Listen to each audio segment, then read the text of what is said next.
Nous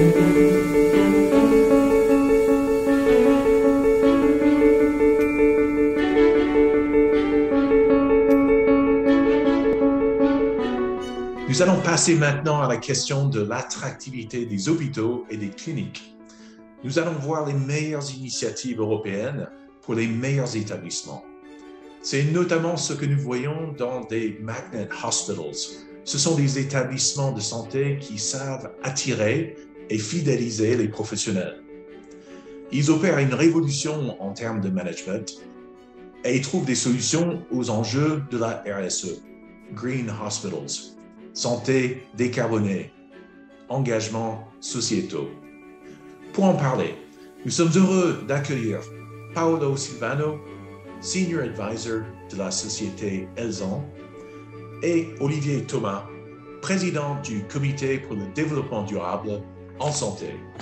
Et enfin, nous accueillons Cécile Lambert, adjointe à la directrice générale de l'offre de soins au ministère de la Santé. Commençons par des questions de management. Paolo, pour être pleinement attractif, comment les établissements de santé doivent-ils repenser leur management hospitalier? André, je vais essayer de donner quelques touches de réponse à cette question. D'ailleurs, j'observe que la date de ce colloque est particulièrement bien choisie parce qu'il y a 2 ans, jour pour jour, on rentrait dans le premier confinement en France. Donc, c'est une date un peu mémorable. En plus, pour moi, personnellement, c'était la date d'un test positif au Covid ce même jour. Donc, c'est une date qui restera dans les mémoires, mais on a passé vraiment 2 ans pas comme les autres ces 2 dernières années. Je voulais partir d'un constat, en fait, sur l'importance de cette question de l'attractivité, parce que le monde de la santé, des hôpitaux, donc des providers de santé, que ce soit en France ou ailleurs, hein, est un monde assez particulier dans ce sens où finalement il y a une énorme nécessité pour des raisons organisationnelles de compter sur la bonne volonté de nos salariés et en particulier de nos soignants. Pour quelle raison? Parce qu'en fait, la charge de travail dans nos hôpitaux est par nature extrêmement inégale, extrêmement variable. Et donc, nous avons besoin au quotidien de personnes qui sont capables en permanence d'adapter leurs horaires, de travailler un peu plus, voire beaucoup plus. Nous avons besoin de personnes qui sont extrêmement responsables vis-à-vis de leur présence dans les établissements. Je pense que vous savez tous que ces 2 dernières années, le taux d'absentéisme, particulièrement des soignants, et pour de bonnes raisons, a énormément augmenté, a augmenté au moins de 2 points au plus haut de la crise, ce qui veut dire que du jour au lendemain, vous vous retrouvez avec des personnes qui sont absentes et vous avez besoin de trouver une manière de les remplacer, de faire en sorte que l'hôpital fonctionne correctement et que les patients soient pris en charge de façon qualitative.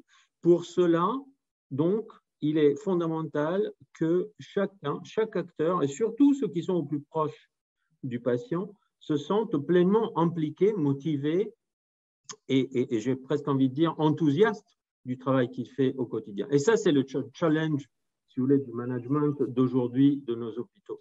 Alors, évidemment, il n'y a pas des recettes miracles, mais je vais donner quelques coups de pinceau, si vous voulez, par rapport à ce que nous observons et que nous faisons un peu au quotidien dans nos établissements.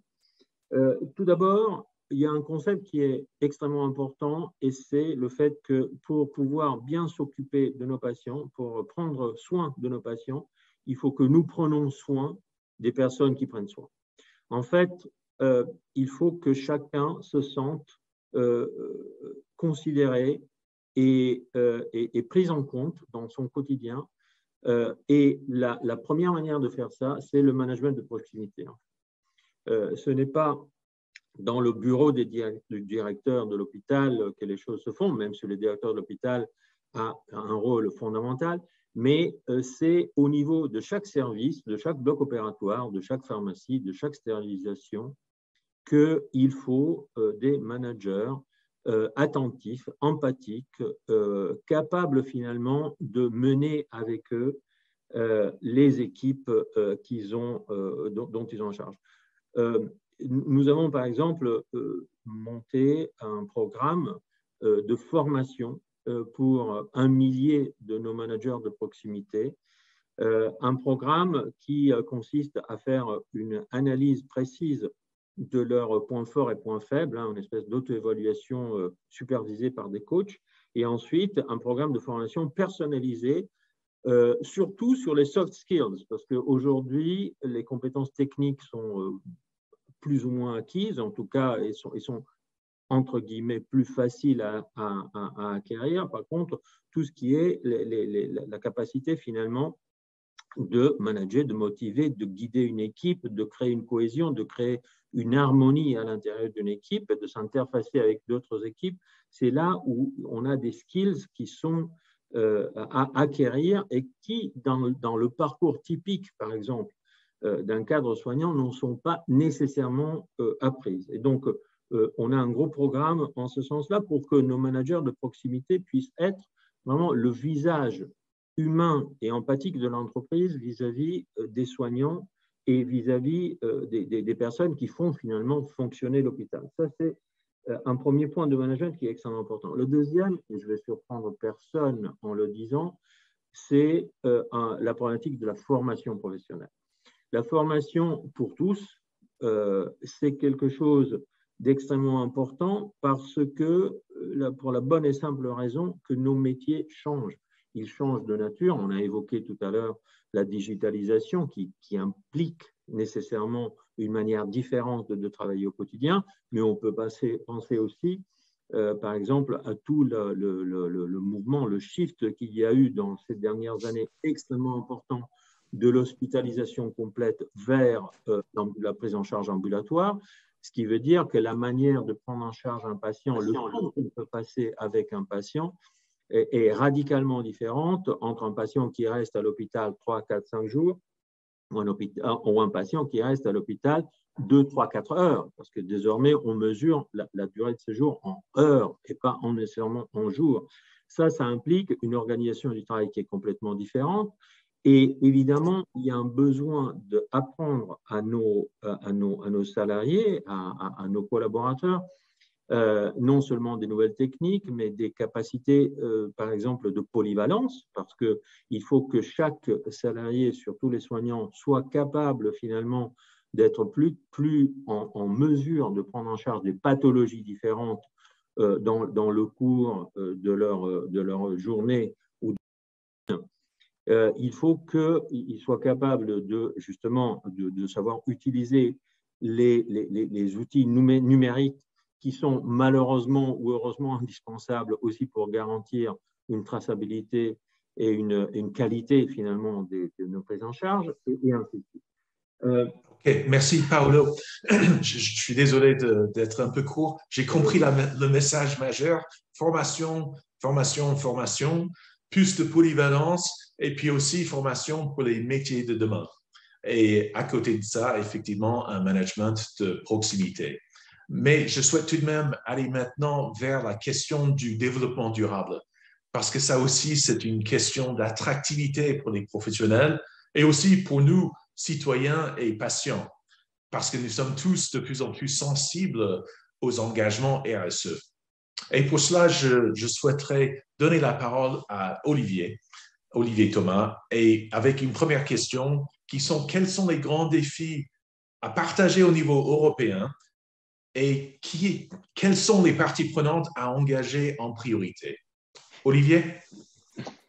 Merci de cette question qui est très vaste. Alors, je vais essayer d'être synthétique et de structurer ce que je vais vous expliquer. 3 objectifs prioritaires touchent l'ensemble des établissements européens. Le premier, c'est la décarbonation de notre système de santé. Nous sommes aujourd'hui sur un système qui est basé à 90% sur les consommations d'énergie pétrolière, avec des impacts directs et indirects qui sont très importants. Donc, impact numéro 1, réduire l'empreinte carbone de nos services. Beaucoup d'établissements y arrivent, Ceux qui ont commencé dès 2009 lors de la loi Grenelle 1 ont déjà atteint les objectifs de 2030 et ceux qui n'ont pas commencé ont donc à réduire de 40% leur impact d'ici 2030. Donc, il y a urgence à agir pour les établissements sanitaires sociaux et médico-sociaux. Deuxième élément, la dépollution du secteur de la santé et du système de santé. Dépollution, c'est-à-dire qu'aujourd'hui, au travers de nos achats, notamment, nous produisons énormément d'impacts environnementaux et des impacts aussi sur la santé humaine, impact sur nos collaborateurs, sur nos patients, sur l'environnement, sur la biodiversité. On sait aujourd'hui, grâce à une politique d'achat responsable, réduire ces pollutions, voire les supprimer. On sait supprimer l'exposition aux perturbateurs endocriniens, aux nanoparticules, aux champs électromagnétiques, aux risques chimiques. Les établissements les plus engagés dans le pays savent le faire. Il faut maintenant une campagne nationale, voire européenne, et un soutien majeur des ministères sur ces sujets-là pour pouvoir essaimer les bonnes pratiques et les diffuser largement. Enfin, le troisième objectif majeur et moins connu des Français, c'est la réduction de la déforestation importée. Il faut avoir la conscience qu'aujourd'hui, nous détruisons 15 millions d'hectares de forêts par an.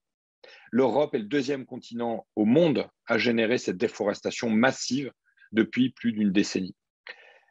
Le résultat, ce sont des épidémies, des zoonoses et des pandémies. On parle aujourd'hui du concept One Health, une seule santé, associant les médecines humaines et les médecines vétérinaires. Il y a urgence à agir aussi sur ces sujets-là. Réduire la déforestation importée par le biais de nos achats, eh bien, c'est réduire la quantité de zoonoses, c'est réduire la destruction des écosystèmes des animaux chargés de plus de 5000 virus qui se transformeront demain en épidémie et en pandémie si nous ne faisons pas attention. Voilà pour votre première question. Pour la deuxième question sur auprès de qui faut-il agir, pour moi, il y a 4 cibles prioritaires. Et toutes sont importantes. Il n'y a pas d'ordre dans les 4 cibles que je vais vous citer. La première, ce sont les directions d'établissement. Je pense que les directions d'établissement n'ont pas pris la mesure de ces enjeux. Les formations des directeurs, que ce soit pour le HESP ou pour la formation des directeurs du secteur privé, ne sont pas au fait des problématiques d'économie circulaire, de changement climatique, de santé environnementale. Il faut donc sensibiliser prioritairement nos directions, qu'elles comprennent les directions, que c'est un levier, que c'est le plus beau levier social qui existe dans l'univers de la santé, la RSE, et que ce n'est pas une contrainte de plus. Il faut savoir que la RSE, c'est rentable, c'est durable. Un projet RSE est rentable. C'est de l'efficience et de l'efficacité. Ce n'est pas un trip écologique babacool de gauche qui met une couche verte sur des établissements. Pas du tout. C'est de la rentabilité. Il y a beaucoup d'établissements qui peuvent en témoigner. Il est donc urgent et important que les établissements s'approprient cela. Deuxième cible dans les parties prenantes, ce sont nos collaborateurs. Je vais vous affirmer une chose, parce que je le vis déjà. Je le disais en 2009, j'y croyais, mais maintenant je le vis. Les établissements qui ne seront pas engagés réellement, qui ne pourront pas justifier d'engagement sur de la RSE et de la santé environnementale, ne pourront plus recruter à très court terme. Mon quotidien, c'est d'accompagner des établissements de santé sur cela. J'accompagne aujourd'hui avec mon équipe plus de 700 organisations sur le territoire. On a vu des maternités fermées ces derniers temps. Ces maternités ne pouvaient plus recruter de pédiatres, d'anesthésistes, de gynécos, de sages-femmes, de puéricultrices. Les maternités qui, à côté, sont engagées avec des indicateurs fiables, mesurables et duplicables sont celles qui arrivent à attirer les compétences. Donc la RSE et la santé environnementale, c'est vraiment le levier majeur pour lutter contre la pénurie des professionnels que nous allons subir, que nous subissons déjà. Troisième cible, bien sûr, les patients, c'est-à-dire nos clients, nos patients, nos usagers. Aujourd'hui, sont de plus en plus intéressés par ces sujets-là. Un établissement qui pollue, un établissement qui consomme, qui gaspille, tout ceci est mesurable. Les patients commencent à être intéressés par ces sujets. On est même en train de nous solliciter, je vous le dis, pour créer des dynamiques de clients mystères, de patients mystères, et nous l'avons fait récemment dans des cliniques, des EHPAD, des hôpitaux publics, comme nous l'avons fait dans l'hôtellerie il y a de ça plus de 20 ans. C'est comme ça que le groupe Accor a pris des parts de marché au niveau international. Les cliniques privées, je pense, ont tout intérêt à rentrer dans cette dynamique du client mystère. Si elles ne le font pas, les ARS demain, je peux vous l'affirmer, feront des contrôles inopinés et ce sera différent. Donc, vous voyez vraiment des patients qui font un choix sciemment pour dire que je veux telle ou telle clinique ou tel établissement grâce à leur engagement RSE. Bien sûr, de plus en plus. Ça commence par les maternités et les crèches. C'est-à-dire qu'une maman aujourd'hui veut choisir une maternité qui garantit qu'il n'y aura pas de perturbateurs endocriniens dans les dispositifs médicaux, dans les cosmétiques, dans les produits d'entretien, dans les couches, dans tous les produits utilisés pour les nouveau-nés. Et puis la tendance est en train de prendre aussi au niveau des médecins, des anesthésistes. Aujourd'hui, on a des anesthésistes qui ont mis en place des stratégies de décarbonation avec une réduction de plus de 70% des émissions de gaz à effet de serre. On est de plus en plus sollicité par des médecins qui nous demandent de travailler sur l'éco-conception des soins pour éviter le gaspillage, pour prouver que l'acte ne génère pas des externalités négatives, comme on dit. Donc oui, le patient, c'est nouveau. Ça ne fait que démarrer. Il y aura bientôt des classements. Aujourd'hui, il faut savoir qu'on a des revues qui classent les établissements de santé. Ils nous ont sollicité, ils réfléchissent à rajouter des critères de green, des critères pour garantir la RSE et la santé environnementale. Tout ceci est devant nous. Et puis les jeunes générations qui arrivent, très clairement, que ce soit nos parturiantes, nos patients ou nos salariés, sont de plus en plus sensibles à ces sujets-là. Pour la génération des quinquas que je représente, entre guillemets, ces sujets-là n'étaient pas des sujets. Je peux vous dire que pour la génération des cerveaux qui arrivent sur le marché, ils ne travailleront pas dans des entreprises non engagées. Aujourd'hui, je connais des boîtes qui recrutent 1500 salariés. Ils ne trouvent pas de collaborateurs. En revanche, ceux qui sont engagés dans des stratégies RSE, qui le prouvent, je ne parle pas de jolis rapports RSE et de greenwashing, je parle d'engagement réel, ceux-là trouvent les compétences et attirent les meilleurs. Enfin, la dynamique de l'engagement des fournisseurs, des sous-traitants et des industriels est la quatrième cible. C'est-à-dire qu'aujourd'hui, on voit bien que les centrales d'achat avec lesquelles on travaille, on le voit bien dans la politique d'achat hospitalière, eh bien, les fournisseurs les plus engagés sur ces sujets-là et qui le prouvent sont des fournisseurs qui prennent des parts de marché, sont des fournisseurs qui sont dans l'innovation, sont des fournisseurs qui sont dans l'innovation en réduisant les impacts sur l'environnement et la biodiversité. Donc, en clair, 3 objectifs prioritaires de décarbonation, de dépollution, de réduction de la déforestation importée, avec 4 cibles majeures au cœur des établissements de santé, qui sont les directions d'établissement, l'ensemble des collaborateurs, les patients et les fournisseurs. Et puis, si vous me posez la question tout à l'heure, je vous parlerai des sujets incontournables à mettre en œuvre à l'échelle européenne si on veut faire tout ce que je viens de vous raconter.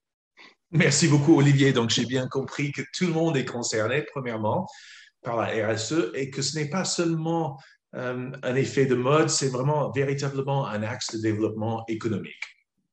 On va passer maintenant à Cécile. Donc, on veut parler de la résilience des systèmes de santé européens. On a bien vu que pendant la crise sanitaire, que c'était vraiment sensible et avoir un accès aux soins, c'est quelque chose d'essentiel. Les discussions dans le cadre de la présidence française de l'Union européenne ont permis de faire émerger l'idée d'un nouvel instrument de coopération qui pourrait prendre la forme d'un label hôpital européen. Cécile, est-ce que vous pouvez nous exposer ce projet? Oui, bonjour à tous. Merci Bradley pour cette introduction. Le son n'est pas très bon, Cécile.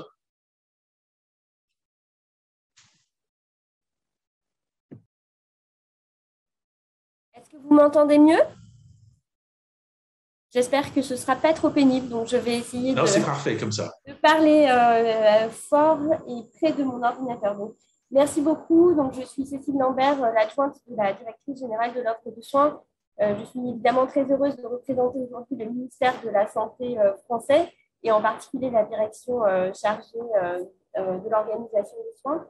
En effet, Bradley, je suis là pour parler de l'initiative française dans le cadre de la présidence française de l'Union européenne de création d'un label d'hôpital européen.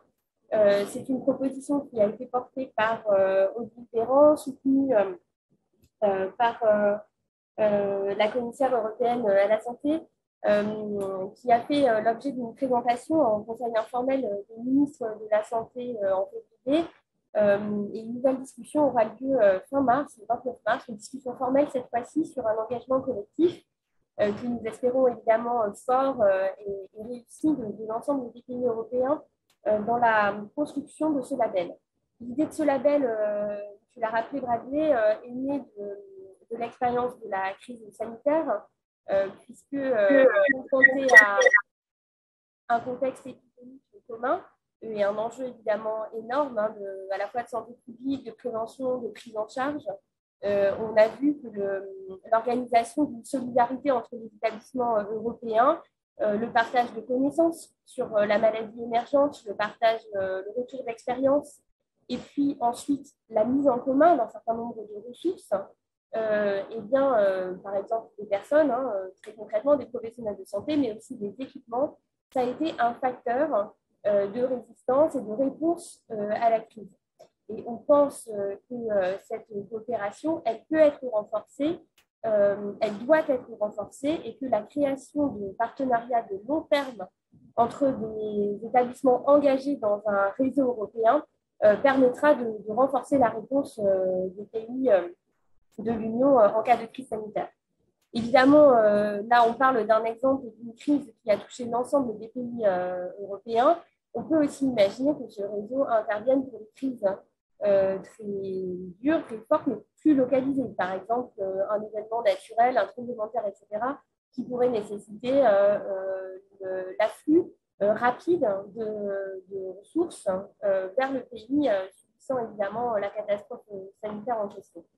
Et pour qu'on puisse être réactif et bon dans le soutien mutuel que l'on peut s'apporter, on ne peut pas aujourd'hui se contenter de la réserve sanitaire européenne qui existe. Il faut bien que la culture de la coopération soit diffusée beaucoup plus largement et qu'on puisse évidemment élargir le champ de la solidarité en cas de besoin. Donc, si on a des professionnels de santé qui ont eu l'occasion d'aller exercer au cours de leur étude, par exemple, c'est assez rare dans un autre pays, qui maîtrisent une autre langue, qui sont au fait aussi du contexte socio-culturel des autres pays, parce qu'ils auront vécu, évidemment, donc ils auront aussi cette expérience, la connaissance aussi du système de santé dans l'intervention du PDG de Doctolib. Bon, voilà, il souligne beaucoup les différences. Et bien, effectivement, c'est bien de pouvoir connaître finalement ces fonctionnements différents. On pense que ça, évidemment, ça nous renforcera dans notre capacité à répondre solidairement à la crise. Mais au-delà de la crise sanitaire, nous, on aimerait que le label européen s'applique aussi à d'autres contextes. Par exemple, renforcer les coopérations dans certains domaines pour la prise en charge des patients, pour contribuer à relever le niveau d'excellence encore des offreurs de soins en Europe, répondre à des patients spécifiques. Aujourd'hui, il y a beaucoup de coopération, par exemple, sur les maladies rares, mais on pourrait l'imaginer pour d'autres pathologies. On peut l'imaginer aussi dans le champ de la recherche. Il y en a beaucoup, hein, bien sûr, et de l'innovation, de la formation des professionnels, mais aussi sur des enjeux communs dont, par exemple, la décarbonation des systèmes de santé dont on vient de parler, qui pourrait être un enjeu commun de ce réseau en partageant les pratiques, pourquoi pas aussi en permettant en facilitant pour les établissements partenaires l'identification des fournisseurs ou des partenaires responsables, etc., et créer finalement une dynamique à l'échelle européenne qui est nécessaire pour consolider un certain nombre d'acteurs économiques dans la chaîne de production, notamment les PME et les petites entreprises innovantes qui ont besoin de pouvoir avoir accès à des marchés significatifs pour développer leur activité et être compétitifs aussi sur le plan du prix. Alors, ce label, aujourd'hui, c'est un projet qui n'est pas encore très bien défini, puisque la France est engagée dans une discussion technique avec les autres pays européens et que nous sommes dans une phase où nous souhaitons aussi recueillir l'avis de nos homologues, leurs visions et leurs propositions en vue notamment de la réunion des ministres de fin mars. Après, je vous donne l'avis du ministère de la Santé pour l'instant. Ce que nous ne souhaitons pas, nous ne souhaitons pas que le label soit un vecteur, ou en tout cas une ambition d'une uniformisation et d'une homogénéisation. Alors, j'ai entendu que dans certains propos que c'est peut-être une perspective qu'on souhaiterait. Nous, on pense qu'aujourd'hui, en effet, le fait que la santé est une compétence nationale, on a des systèmes qui peuvent être assez différents et on ne vise pas l'uniformité. Ils ont aussi une pertinence socio-culturelle, une histoire, et donc on peut travailler les confluences, les convergences, mais ce que l'on souhaite nous promouvoir, c'est la coopération, c'est les ambitions communes, c'est la dynamique, et on ne souhaite pas nous arriver avec un cahier des charges de 120 pages où on va cocher la moindre case. Ce n'est pas du tout l'esprit. On ne souhaite pas non plus forcément avoir une labellisation qui impose à tout le monde de rentrer dans le même rythme, sur le même niveau d'engagement. On peut aussi imaginer qu'il y ait, par exemple, 4 domaines du label européen, un domaine RSE, un domaine patient, un domaine de la coopération sur la formation, et qu'un hôpital s'engage, un établissement de santé s'engage sur l'une ou l'autre de ces dimensions, en fonction de sa capacité à porter le projet, de l'envie de la communauté professionnelle de porter telle ou telle dimension, et puis de la réalité de son activité aussi, qui fait qu'il ne pourra pas forcément s'engager dans toutes les dimensions. Et ce qu'on souhaite aussi évidemment éviter, c'est que ce label vienne concurrencer des dynamiques de coopération qui sont déjà très réelles, notamment dans certains champs, je vais citer sur les maladies rares, et on souhaiterait plutôt que le label européen soit une façon de renforcer la visibilité de ces réseaux de coopération, de renforcer éventuellement leurs moyens, mais de s'inscrire de façon complémentaire, mais sans concurrencer, et plutôt en permettant d'améliorer la visibilité et de renforcer ces initiatives de terrain qui existent déjà. Merci Cécile. Donc, en fait, voilà. vous voulez profiter de cet effet de masse du marché commun sans pour autant instaurer quelque chose de très procédurier. On l'espère. Et donc, est-ce que ça sera un label ouvert à tous? Alors ça, on ne sait pas aujourd'hui. Est-ce qu'on est dans une logique avec un réseau fermé d'acteurs extrêmement engagés ou est-ce qu'on est dans une labellisation plutôt ouverte?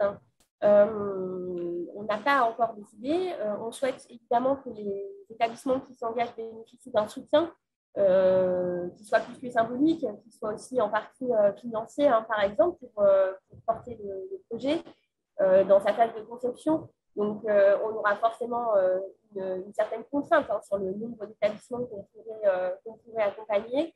Après, comme nous, on souhaite que ce label soit l'occasion d'encourager une dynamique la plus large possible. Notre vision, c'est plutôt d'avoir une vision très ouverte hein, et très englobante en fonction de l'engagement des acteurs du terrain. Merci. Merci beaucoup, Cécile, de nous avoir livré ce projet très ambitieux. Olivier, je pense que vous voulez nous livrer une dernière pépite en 60 secondes. Une dernière pépite en 60 secondes, oui, eh bien, je vais essayer sur les mesures incontournables que nous allons devoir mettre en œuvre, et elles seront d'autant plus faciles, aisées et productives de résultats si on y va collectivement. Individuellement, ça ne marchera pas. Il y a la prévention des risques chimiques pour l'ensemble de nos collaborateurs, de l'exposition aux perturbateurs endocriniens. Nous sommes très exposés, nos collaborateurs aussi. Tout reste à faire et c'est simple d'agir. Même chose sur la qualité de l'air intérieur. Il faut savoir qu'en France, aujourd'hui, le coût de la mauvaise qualité de l'air intérieur génère 19 milliards d'euros de dépenses et 48 000 décès prématurés. On peut agir avec une dizaine d'éco-gestes et les établissements de santé et leurs collaborateurs peuvent devenir les éco-conseillers sur ces sujets-là. L'économie circulaire, c'est-à-dire la valorisation des matières résiduelles. Aujourd'hui, on sait valoriser des masques jetables à usage unique. On sait collecter de l'or, du platine et de l'iridium dans des dispositifs médicaux. Et plutôt que de les incinérer et de les détruire à 800 degrés, on sait les récupérer et les revendre. On sait faire aussi de l'éco-conception des soins. C'est très important pour réduire les gaspillages. On a eu des très belles expériences dans le pays. Et enfin, la mesure de l'empreinte carbone me paraît incontournable à terme en intégrant le scope 1 et 2, c'est-à-dire l'énergie directe, mais surtout l'énergie indirecte via le scope 3, c'est-à-dire l'imposition. Et ça, j'ai eu l'occasion de le proposer à la DGOS tout récemment.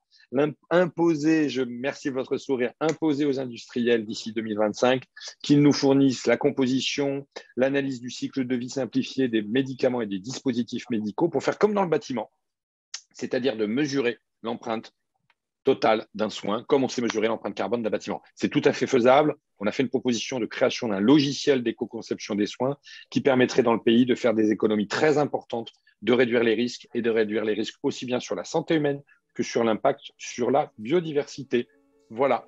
Merci beaucoup, Olivier. Merci, Cécile. Merci, Paolo.